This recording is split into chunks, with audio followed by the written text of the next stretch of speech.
Welcome to my podcast. This is Jewel Diamond Taylor. You know, God has been growing my mind. Growing it, stretching it. And I've been learning some rough and beautiful life lessons. I'm learning about joy and pain and finding the lesson and the blessing. I am definitely a woman on the grow, and I'm learning to reflect on my past without beating myself up. I call it kind sight. You know, sometimes we call it hindsight. We're looking back and we're beating ourselves up. But if we could look back with compassion and be real with ourselves and patient with ourselves, I call that kind sight. Because so often we just show ourselves no mercy. We judge, we criticize ourselves, we beat up ourselves about our inadequacies, our shortcomings, our past choices, and we lack self-compassion. Yeah, we really do lack self-compassion. I'm even stumbling over saying that. I'm stuttering. Self-compassion. Okay, it means you are kind and you're understanding when you're confronted with those areas in your life where you need to grow. And you know, every time God grows my mind, I sometimes get a little mad at myself. I want to kick myself. I'm like, Jewel, what were you thinking? I just, oh my God.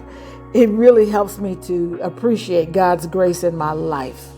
I find that so often in my counseling and even in my own work of healing and transforming, that some people just like to stay busy and distracted, or they stay in a mindset of feeling like a victim and blaming everybody else instead of learning just to sit still, reflect, and sit with their pain and heal. It's really tough to sit with your grief. It's really tough, I know, to sit with the poor choices you've made in the past.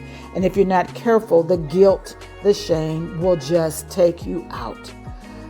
I think that once you are courageous enough to live with the reality, I'm going to say that word, reality, of your pain, your loss, your grief, your setback, your heartache, your regrets, your disappointments, and yes, even your patterns. You know, you and I got some patterns that, we just get locked and loaded in it. And it can be very destructive and very toxic and very unproductive, unloving.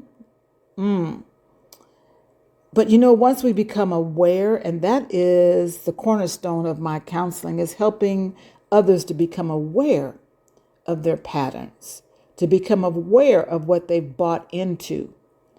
Because once you have that awareness, you can begin to walk that emotional path of acceptance. Accepting, yep, it happened. Yep, I did it. Yes, it happened. That acceptance does not mean that you are justifying or forgiving or forgetting what happened, but you have to accept the reality of that loss, that pain. Maybe you were raped. Maybe you went through a divorce. Maybe you had a tough childhood. Maybe, you were in a serious debt or deep in an addiction. You must accept the reality of it. Maybe you're not getting along with a family member and you're estranged from one another.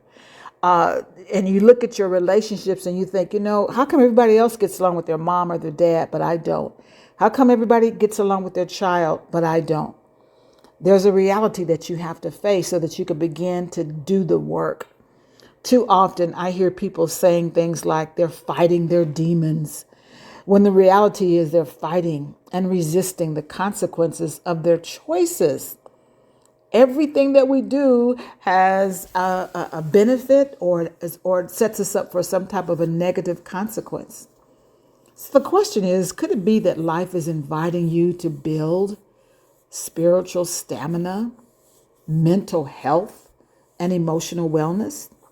I think until you heal, you will be toxic to anyone who tries to hire you, collaborate with you, befriend you, or love you. Some people just go from relationship to relationship and they want the other person to change, but they're not willing to do the work for themselves to change and to grow and to mature. Are you willing to examine your thoughts, your patterns, your relationships, your choices, and your emotional capacity to deal with stress? Positive thinking and faith do not work unless you understand the roots of your beliefs and your behaviors. Positive thinking and faith do not work unless you understand the roots of your beliefs and behaviors. I had to say that twice because a lot of people think all I got to do is think positive, say my affirmations, all I got to do is pray. But you know what? We're complex, and you cannot ignore your past conditioning, your past experiences, your past trauma, your fantasies, your past expectations, and your cultural programming. Now, once you accept your shadow self, once you accept your reality, where you are right now, what's happening right now, the pain of it all, the setback, the disappointment, the heartache, the shame, once you accept that that's what's happening right now, you're in the now moment, and you accept that you have many versions of you, your awareness becomes your superpower to begin transforming your life. So for that person who has the courage, oh my God, the person who has that courage to speak up and armor up and not return to that person or that habit, which I would call that your Egypt, because Egypt, metaphorically in the Bible, represents a place of bondage. And you know, when the Israelites were free from Egypt, so many times they wanted to go back to what was familiar. And a lot of times we do that as humans. We want to go back to what is familiar, that toxic relationship, that spending habit, that eating habit, that addiction, that anger, self-harming. We just go right back into this dysfunctional relationship because it's what's familiar. But I want you to know that your Egypt, it is a place of bondage. And I think sometimes life allows us to be in a place where we are in a wilderness, or where we are finding ourselves in a fight, and it's calling us to bring forth the David in us, to learn how to fight, to learn how to resist, and not be overwhelmed by the enemy. I encourage you to keep walking into your place of promise, your place of freedom and peace.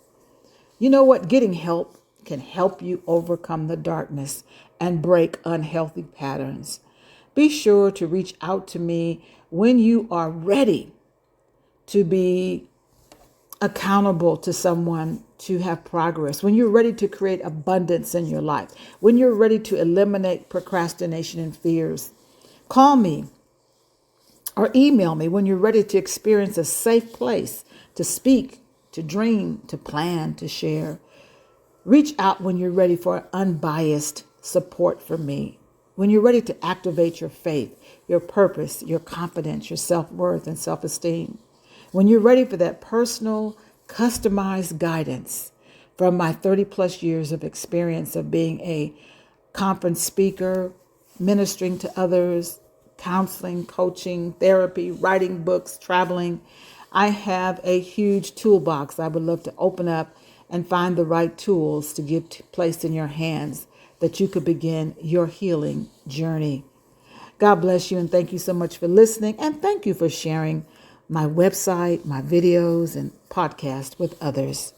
Be blessed and stay in the light.